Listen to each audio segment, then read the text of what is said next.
Governor Sindh Imran اسماعیل نے کہا ہے کہ آئی وی ایم آنے کے بعد ایجنٹس کی اجارہ داری ختم ہوگی۔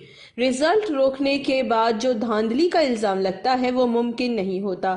اس مشین سے نقصان ٹھپا مافیا کو ہوگا۔ وہ حیدرآباد میں کارکنوں اور میڈیا سے گفتگو کر رہے تھے۔ اس موقع پر سندھ اسمبلی میں قائد حزب اختلاف حلیم عادل شیخ نے بھی خطاب کیا۔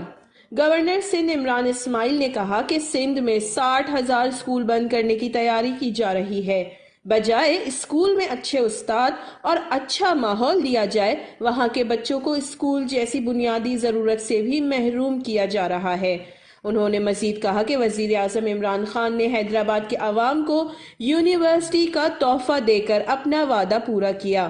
پیپلز پارٹی کی حکومت نے اس یونیورسٹی کی مخالفت کی۔ انہوں نے کہا کہ تیل، گیس، سڑکوں کی تعمیر اور بجلی کے معاملے پر ہمیشہ سندھ کے ساتھ ناروا سلوک کیا جاتا ہے۔ اپنے خطاب کے اختتام پہ گورنر سندھ عمران اسماعیل نے کہا پی ٹی آئی حیدرآباد سے بلدیاتی انتخابات میں اپنا میئر لائے گی اور وہ میئر آپ میں سے ہی ہوگا۔